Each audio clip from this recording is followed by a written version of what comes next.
Hey folks, Rob here. Just wanted to make a little video. We're coming into the fall of the year. A lot of people, dove season just opened here in our county. Squirrel season's open. We got a lot of seasons coming open right now. People are out buying shotguns, and it's that time of year for small game hunting. And if you watch my channel long enough, you know that year before last or so, I went out and bought all the Hatfield shotguns. I bought a 12 gauge, a 20 gauge, a 28 gauge, and a 410, the SAS, the semi-automatic Hatfield shotguns. Bought them all at Walmart. They were cheap. At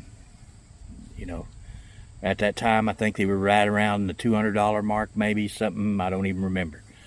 But anyway, guys, I get more comments on the Hatfield shotguns than every month. I get comments just every little bit. I bought a Hatfield shotgun. It won't shoot. It won't function. Something went wrong with it. It's basically junk. And I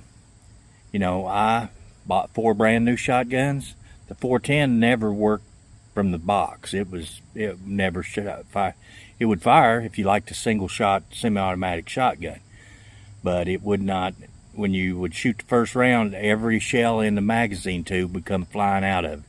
Some would fly out the ejection port, and some out the bottom. They just flew everywhere. So it was a great single shot semi-automatic. But other than that, I sent it back. At that time, they were out of stock on 410s. And what I was told, the owner of the company was over in Turkey trying to source, a new provider for the 410s. Apparently they were all junk, and I get more comments on the 410s than I do any others. The 12 gauge, it worked pretty good. I mean, I took it apart, cleaned it, got all the gunk and machining oil, and it was dirty, nasty, poorly machined. It was just guys, they're a cheap shotgun, and there are a lot of cheap shotguns out there. But there's a lot of cheap shotguns that are well made, and the Hatfields are not one of those. They're cheap to buy, and they're cheaply made. The machining's poor. They're crap. So I guess what I'm getting at is, don't buy Hatfield shotguns. Whatever you do, don't waste your money on a Hatfield shotgun, because you might get a good one. You might. The 20 gauge I got, as far as I know, or the 28 gauge, one of them never had a hiccup from the get-go. But they all had varying degrees of problems, and they're just not a good value for what you get.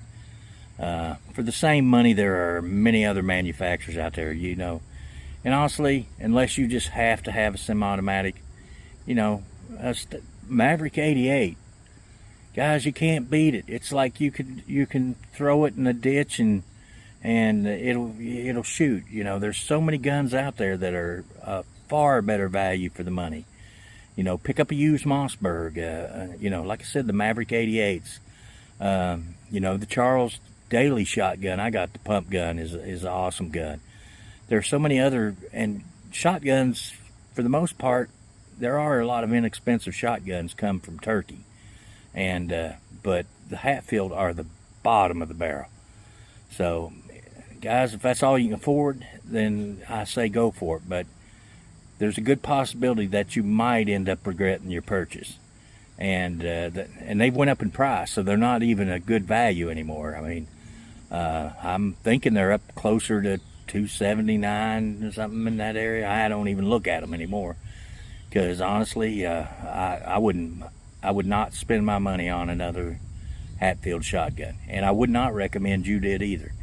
Look around on the used market, find you a better quality shotgun, like a TriStar. TriStar makes great semi-automatic shotguns, and they're not ungodly expensive. Pointer, they're pretty good shotguns from what I gather. They make a decent semi-automatic. There's others out there. Guys, you just have to, don't buy Hatfield. Because, like I said, if you do have problems, you know, the 410 I bought straight out of the box never worked the first time, and I had to pay shipping and handling, not only to send it to them, but I had to pay for them to send it back to me.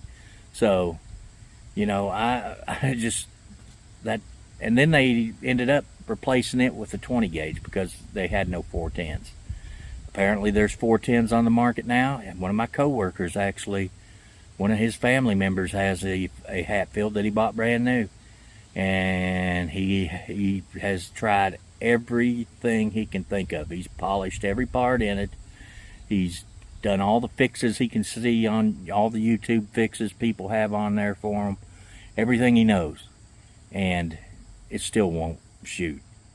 It's a great single shot, but you know, my friend at work with told me his uncle's going to sell it for like $75. I mean, and that's about what that's probably about the true value of them. So anyway, guys, just a quick little bit of wisdom from somebody who has bought 4 of them and got rid of 4 of them, because, you know, I have far better shotguns in my gun safe than a Hatfield. Anyway, guys, appreciate you watching the video, and remember, friends don't let friends buy Hatfields. Thanks for watching. See you on the next video.